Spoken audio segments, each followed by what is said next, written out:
Samantala, maaaring madagdagan o mabawasan sa mga susunod na araw ang bilang ng mga pulis na ide-deploy sa compound ng Senado sa pagpapatuloy ng impeachment trial ni Vice President Sara Duterte.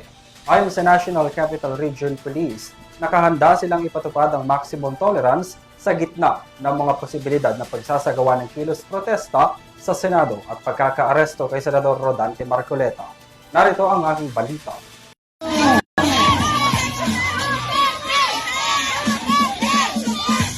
Nagkabanggaan ng ipinaglalaban at paniniwala ang iba-ibang grupo sa unang araw ng paglilitis kay Vice President Sara Duterte kaugnay sa maling paggamit ng confidential funds, death threat kay Pangulong Bongbong Marcos Jr. at iba pa.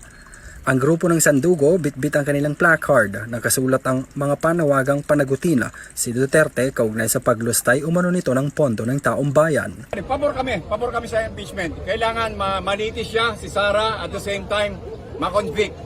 Yun po ang gusto namin, katotohanan lang. Nasa 1,000 raw ang dumalo sa pagkilos ng Sandugo na nagmula sa iba't ibang parte ng Metro Manila ayon sa Pangulo nito.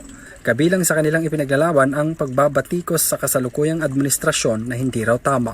Nagpunta kami dito hindi para makipagbasag ulo, magmura at mangutya ng mga kakampi namin sa mga rallyista, mapa-pro, mapa-antay.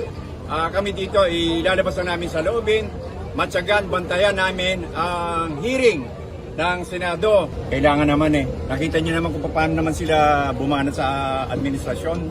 Napakatahimik na administrasyon. Nasa tinatayang 6,000 pulis ang itinalaga para magbantay sa seguridad ng compound ng Senado ayon kay NCRPO Chief Police Major General Anthony Aberin. May mga dumating ring miyembro ng CIDG kanina sa Senado pero tikom ang kanilang bibig ukol sa pakay nila at umalis rin kaagad. Dinipensahan naman ni Aberin ang mga barikada o barbed wire sa paligid ng Senado para malimitahan ang posibleng tensyon ng mga anti at pro Duterte. Of course, that will be necessary, especially kung magkaroon po ng tension or agitation mamaya. We have to deploy those barriers. Nang sa ganun, makabawas din po tayo sa nakababad po na kapulisan po natin. We have to understand, hindi natin na-anticipate kung anong klaseng grupo yung pupunta rito. Ang pupunta lang is pro at saka anti, but sinong mga yun? Yun yung inaano natin. Naging hamon para sa NCR Police ang magkasabay na protesta ng mga relihista sa Sandigan Bayan at Senado na kaagad naman daw nasolusyonan ayon kay Aberin kung saan ipatutupad pa rin ang maximum tolerance. Pinayagan ng mga protesters na makapagpahayag ng kanilang saloobin malapit sa gate ng Senado at harapan ng Film Center. Of course, with dito po sa Senado ay papayagan nating makalapit po sila dito. And of course, pag nakalapit, we will still observing maximum tolerance. Para ma-avoid yung tension at saka agitation between the two groups ay nag-boost po tayo ng kapulisan doon para in case may mga ganong bagay ay mapacify po kaagad. Maaari pang ma-adjust ang deployment ng mga pulis sa mga susunod na araw depende sa magiging sitwasyon at monitoring nila.